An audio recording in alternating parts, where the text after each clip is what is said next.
리얼돌 수입에 대한 뉴스를 본 적이 있습니다. 점점 결혼을 기피하는 사람은 늘어나는데 이 문제를 어떻게 해야 하나 하던 날 영화 Her를 보았습니다.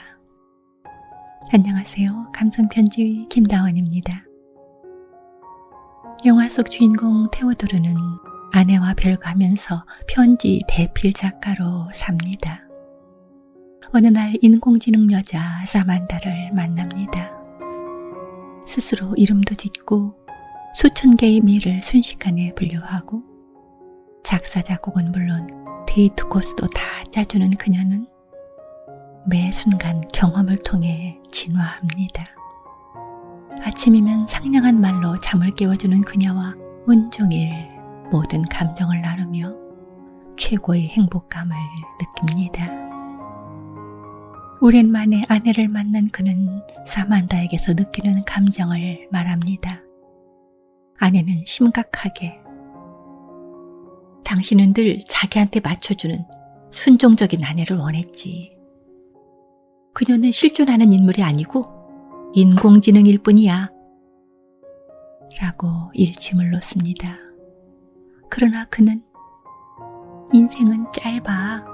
당신이 쓸쓸하지 않게 도와주고 싶어. 라고 말하는 사만다에게 당신을 사랑하듯 누굴 사랑해 본 적이 없어. 라고 고백합니다.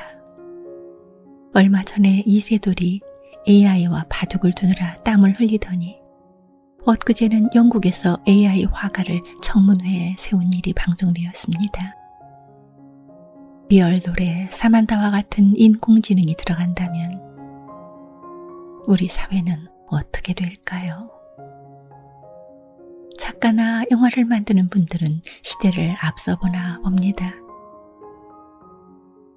오늘은 베르나르 베르베르가 2003년에 쓴 나무에서 단편을 봅니다. 내겐 너무 좋은 세상이란 제목이지만 몇 년 안에 우리 주변에서 일어날까 조금 무섭습니다. 열린 책들에서 펴낸 책입니다. 내겐 너무 좋은 세상. 이봐요. 일어나야 해요. 기상시간이에요. 릭은 뭐라고 투덜거리며 뒹굴뒹굴 하다가 베개들 사이로 검은 머리를 깊숙이 파묻었다. 블라인드를 뚫고 들어온 아침 햇살이 은은한 빛으로 방 안에 줄무늬를 만들고 있었다. 이봐, 내 말 안 들려? 이제 일어나야 한다니까. 자명종이 처음보다 덜 상냥한 어조로 재우쳤다. 아이고, 알았어. 그만해. 릭은 이렇게 짜증을 내고는 인상을 쓰며 일어나 침대 가장자리에 앉았다. 햇살이 조금씩 따가워지고 있었다. 그는 잠 때문에 부풀어 오른 눈을 비비고 일어서서 실내화를 한 짝씩 차례차례 신었다. 자, 앞으로 갓! 실내화 두 짝이 한 소리로 구령을 넣었다. 릭은 머리를 긁적이며 주방 쪽으로 이끌려 갔다. 안녕! 문이 활짝 열리면서 활기차게 인사를 건네왔다. 선반 위에 놓인 여러 주방 기구들도 인사말을 합창했다. 안녕, 당신들 보니 기분이 저절로 좋아지네요. 예전엔 이런 세심한 배려가 좋기만 하더니 하고 생각하는데 의자가 친절하게도 릭이 앉을 수 있도록 식탁에서 스스로 떨어지며 말했다. 아주 부드러운 밀크 커피를 마시면서 토스트와 마멀레이드를 먹으면 힘이 날 거예요. 릭은 그렇게 사람처럼 상냥하게 구는 물건들을 참고 받아들이는데 갈수록 어려움을 느끼고 있었다. 이제는 그런 물건들이 부담스럽고 짜증스러웠다. 물론 그것들 덕분에 삶이 한결 편해진 것은 사실이었다. 예컨대 그의 아파트는 크고 작은 진공 청소기들과 집진기와 그 밖의 다른 청소기들이 천장부터 바닥까지 모든 게 반짝반짝 빛나도록 열심히 청소를 하기 때문에 언제나 완벽하게 정돈이 되어 있었다.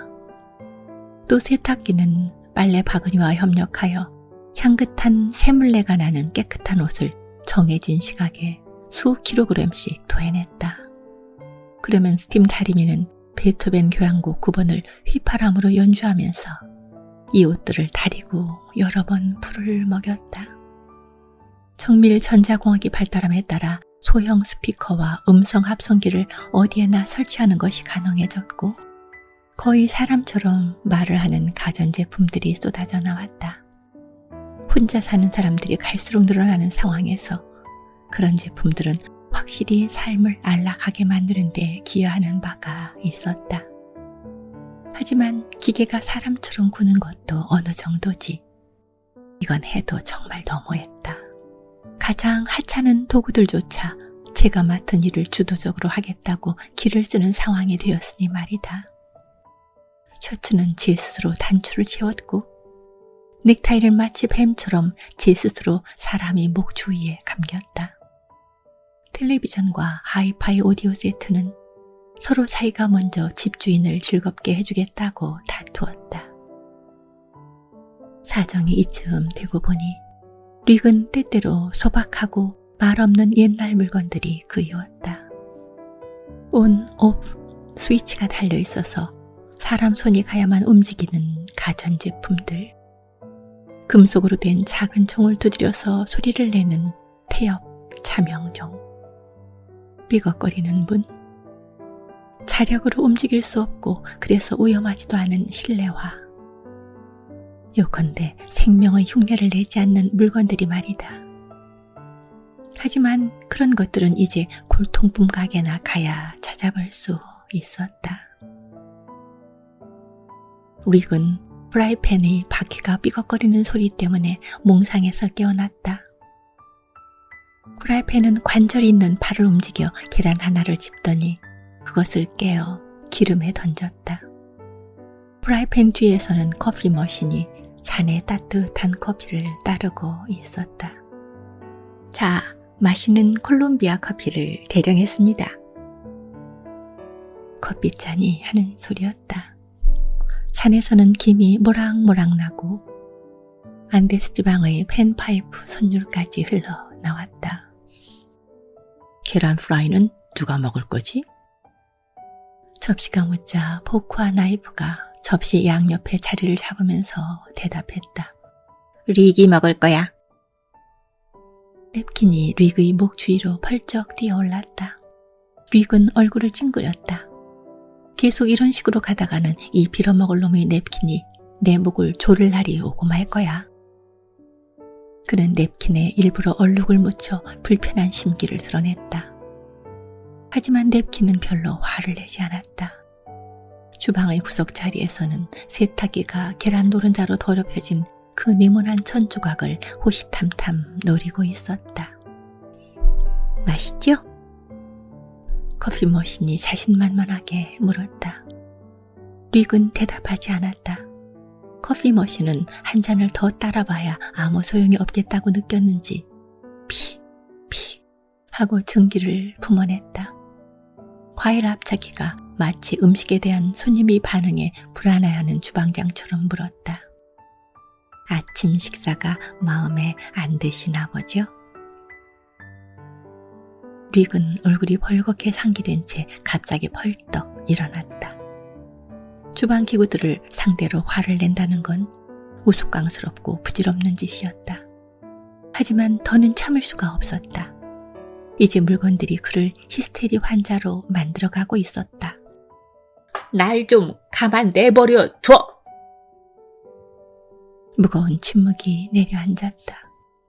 좋아, 얘들아. 릭이 원하는 대로 해주자. 릭은 아주 조용하게 아침을 먹고 싶을 거야.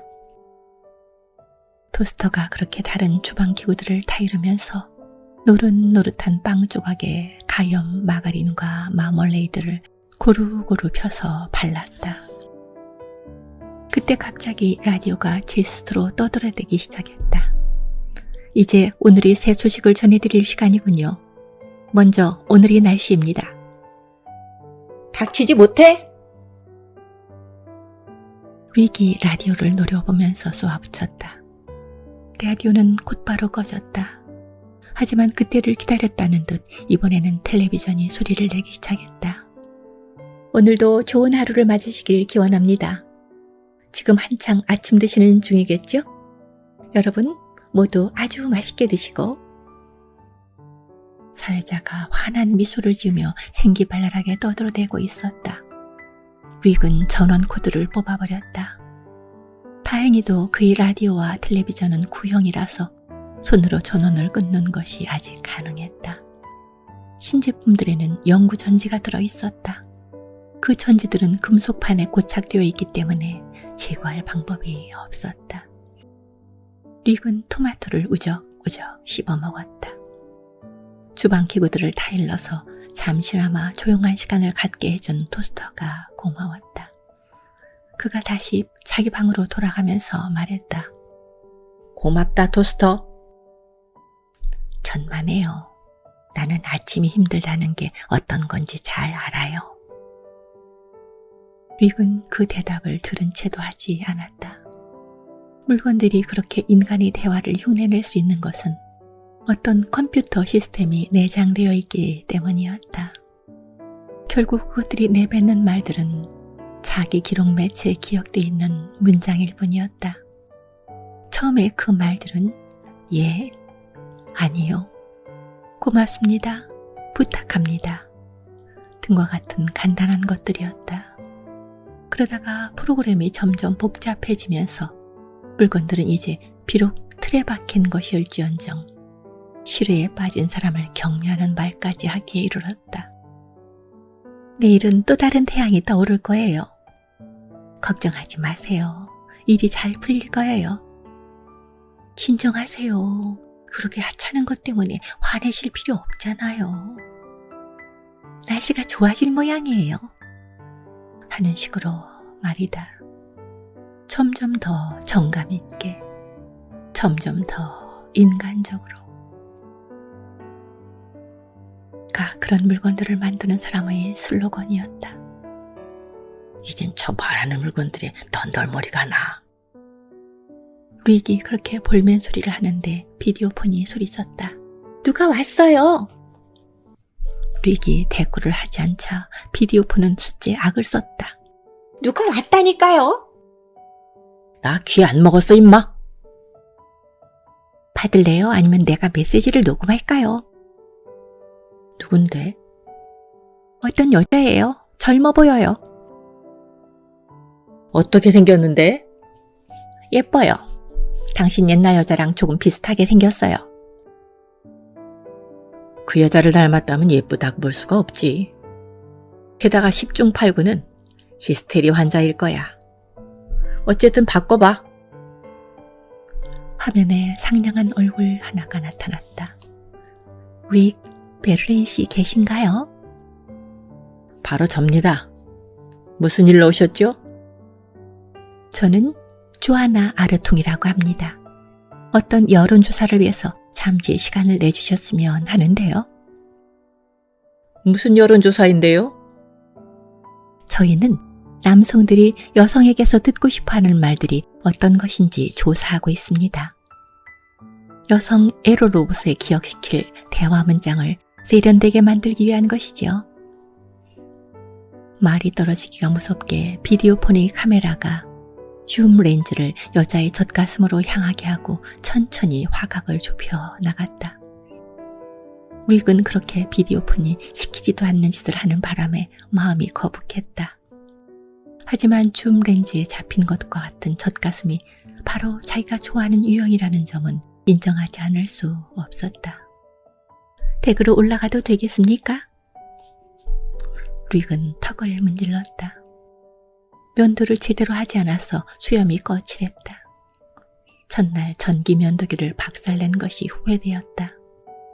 한참 아침 식사를 하고 있는데 면도를 해주겠다고 나대기에 홧김에 놈을 묵사발로 만들어버렸던 것이다. 좋아요, 들어오세요. 하지만 그 금발의 여자는 강도였다. 그녀는 문을 열자마자 권총을 빼어들고 조심성 없는 릭을 대바람에 제압해버렸다. 그녀는 3분 만에 릭을 의자에 묶어놓고 그의 아파트를 털기 시작했다. 어때, 베를린 씨? 문에 철갑을 두르고 비디오폰에 여러 대의 카메라를 달아도 보호가 안 된다는 것을 알았겠지? 그러니까 처음부터 잘난 척하지 말고 조심을 했어야지. 조아나 아르통이 그렇게 훈계를 했다. 가까이에서 보니 그녀의 가슴은 화면에서 본 것보다 훨씬 더 아름다웠다. 그녀는 토스터를 잡아 커다란 가방 속에 던져 넣은 다음 커피 머신을 집어들었다. 도와주세요! 커피 머신이 겁에 질린 비명을 내질렀다. 이것 봐라. 새로 나온 커피 머신이네. 아주 마시는 콜롬비아 커피를 만들어주겠는걸? 그러냐? 그렇소. 릭 베르레는 마지못해 대답했다. 아야! 그녀가 갑자기 비명을 질렀다. 복도로 통하는 문이 일부러 빨리 움직이는 바람에 그녀의 손가락이 문짝과 문설주 사이에 끼인 모양이었다. 그녀는 문의 경첩이 빠질 정도로 사납게 발길질을 해댔다. 그만해요. 한낱 물건일 뿐이요. 릭의 말에 그녀는 비디오를 두 손으로 집어들면서 마치 탄식을 하듯이 말했다. 살아 움직일 수 없는 물건들이요. 그대들에게 영혼이 있느뇨. 경찰이 곧 올 거요.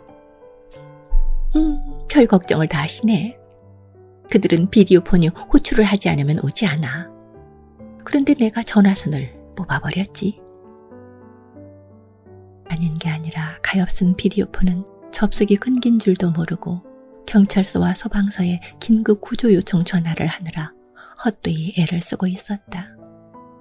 여러 차례의 시도 끝에 비디오폰이 은밀하게 알려주었다. 릭, 미안하지만 통화가 안 돼요. 그러자 릭이 꽁꽁 묶여있는 의자가 넌지시 말했다. 릭, 걱정하지 마세요.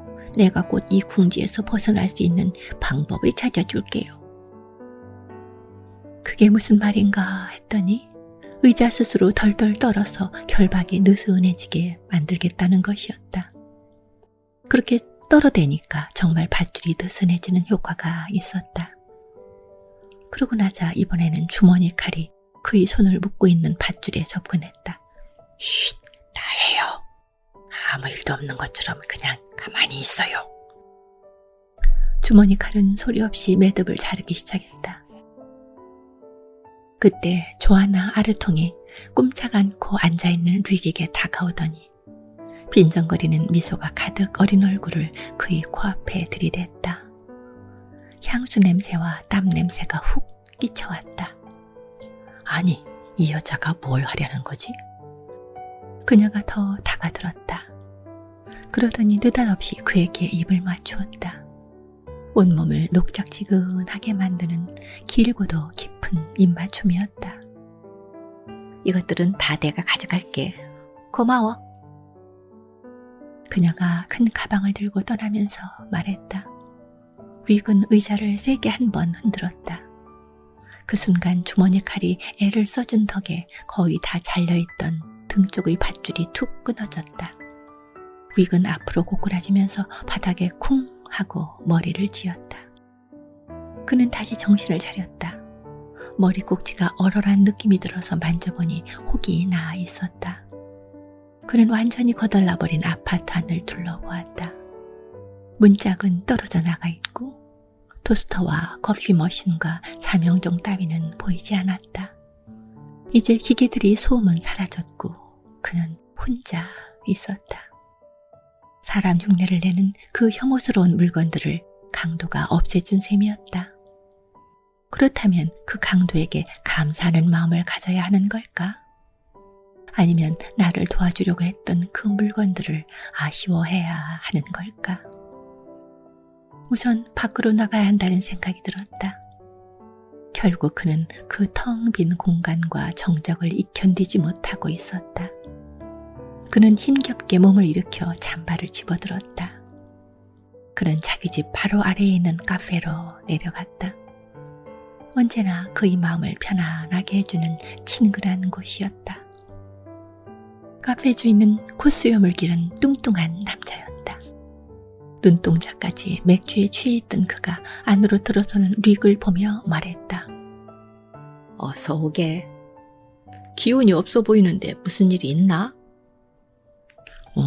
무슨 일이 생겼어. 내가 원하던 일이지. 그런데 나는 그 일을 유감스럽게 생각하고 있다네. 자네가 원했던 게 뭔데 그래? 사람을 흉내내는 물건들에게 의지하지 않고 사는 것이지. 릭이 앉아있던 의자가 웃음을 터뜨리자 이내 카페 안의 물건들과 손님들이 모두 폭소에 가세하였다. 이제 자네 집에는 그런 물건들이 없는 거야? 다 도둑 맞았네. 그러면 혼자서 무척 쓸쓸하겠네요. 그 기분 이해가 가요. 자, 이것 좀 드릴 테니 드세요. 그건 사람이 하는 말이 아니라 땅콩 자동 판매기가 내는 소리였다.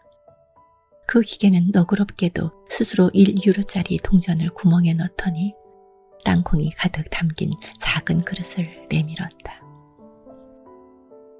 혹자는 그러지. 어떤 물건도 인간에게 진정한 행복을 가져다 줄 수 없다고. 나는 그 생각에 찬성하지 않아. 설탕 그릇이 그렇게 말하자 잿더리가 맞장구를 쳤다. 나도 마찬가지야. 릭은 기분이 울적하여 아무 말도 하지 않았다. 그러더니 땅콩은 거들떠보지도 않고 딸한 추시개 쪽으로 느릿느릿 걸어가서 그 낡아빠진 추시개를 가만히 바라보았다. 살아 움직일 수 없는 물건들이여. 그대들에게 영혼이 있는가? 그는 조아나 아르통의 말을 떠올리며 그렇게 되뇌었다.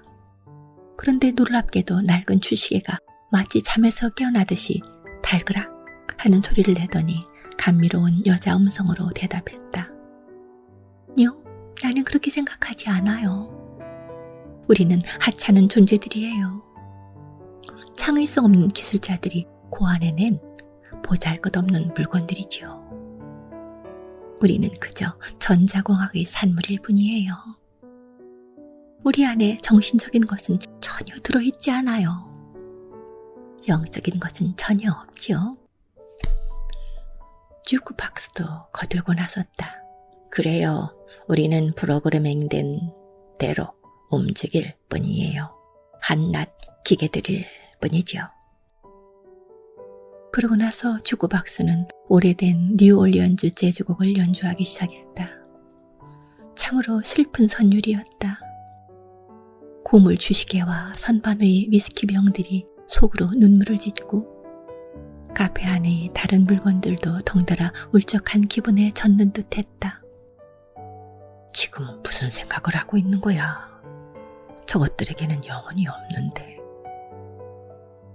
릭 베르리는 다시 정신을 차리며 그렇게 속말을 했다. 카페 문을 열고 밖으로 나서는데 아침에 그의 물건들을 강탈해 갔던 바로 그 금발 여자가 눈앞에 보였다. 참 배짱도 좋다. 내 아파트를 털고서도 아직 이 동네에서 어슬렁거리고 있다니. 피가 거꾸로 솟는 느낌이었다. 하지만 그의 입술은 그녀의 입맞춤을 아직 기억하고 있었다. 그는 그 젊은 여자에게 말을 걸고 싶은 욕구에 사로잡혀 그녀를 쫓아 내달렸다. 그가 그녀의 어깨를 잡았다. 그녀는 소스라치게 놀랐다. 하지만 릭을 알아보고 나서는 오히려 마음을 놓는 눈치였다. 아까는 내가 권총 때문에 꼼짝없이 당했지만 설마 거리 한복판에서 권총을 빼어들지는 않겠죠? 나는 그러진 않겠지만 권총이 내 말을 들을까? 워낙 제 기분 내키는 대로만 하는 놈이라서 말이지. 아무 일도 일어나지 않았다. 권총은 그녀의 호주머니 속에서 잠을 자고 있는 모양이었다.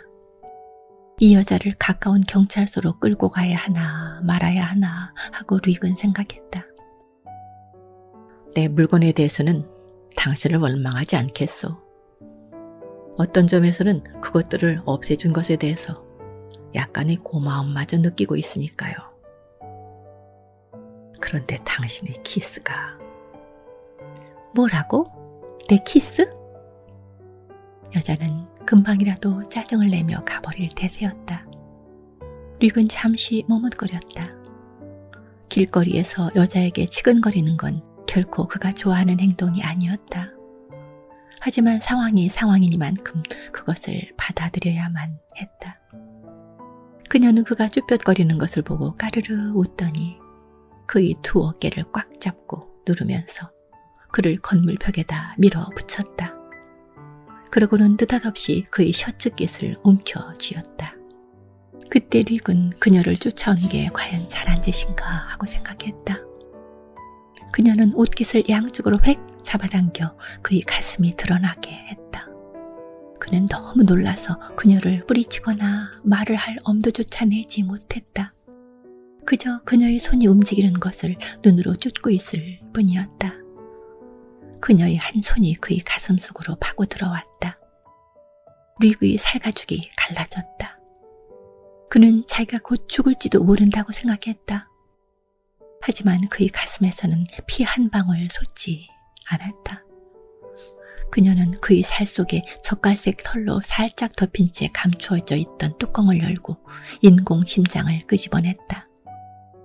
그러고는 그 인공심장을 릭의 손바닥에 올려놓으면서 소리쳤다. 이런 걸 달고 있는 주제에 사랑을 할 수 있을 것이라고 생각해? 어쩌면 그렇게 뻔뻔할 수가 있지? 내 앞에 있는 당신은 한낱 기계일 뿐이면서 감히 다른 기계들을 심판하고 있어? 나는 아침에 당신 집에서 살아 움직일 수 없는 물건들이여 그대들에게 영혼이 있는가? 라고 혼잣말처럼 물었어. 하지만 내가 진짜 묻고 싶은 건 이거야. 살아 움직이는 인간들이여 그대들에게 진정 영혼이 있는가? 그녀는 팔딱거리는 빨간 기관에 눈길을 붙박고 있었다. 릭도 자기 손바닥 위에서 움직이고 있는 그것을 찬찬히 살펴보았다. 잘난 척할 것도 없고 자신이 남과 다르다고 생각할 필요도 없어. 이건 흔해 빠진 모델이야. 유압 시계 장치가 들어있는 인공심장일 뿐이라고. 그녀는 그것을 잡아 릭의 가슴에 뚫린 구멍에 다시 잡아놓고 뚜껑을 닫았다. 그런 다음 릭의 일그러진 얼굴을 보고 그의 머리를 상냥하게 쓸어주면서 말했다. 나 역시 당신 심장과 똑같은 것을 내 가슴속에 감추고 있어. 지구상에 진정 살아있는 유기체가 존재하지 않게 된 것은 이미 오래전의 일이야. 우리는 모두 기계야. 그럼에도 우리 자신이 살아있다고 생각하지. 그런 환상을 품도록 우리 뇌가 프로그래밍 되어 있기 때문이야. 땅콩 자동 판매기와 당신 사이에 차이점이 있다면 그건 당신이 꿈을 꾸고 있다는 것뿐이야. 꿈에서 깨어나야 해.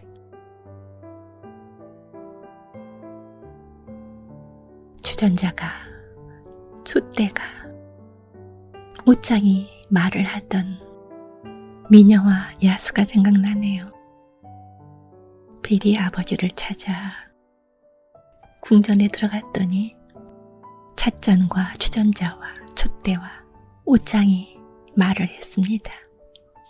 그들은 마법에 걸렸던 것이지요. 이런 마법들이 지금 우리 집에 와 있습니다. 오늘 아침에도 청소기가 청소를 시작하겠습니다 하고 청소를 시작하더니 청소를 다 마쳤습니다. 이제는 집으로 들어갑니다 라며 제 집으로 들어갔습니다. 우리도 벌써 이런 세상 속에서 삽니다. 즐거운 가을 보내세요. 토요일에 뵙겠습니다.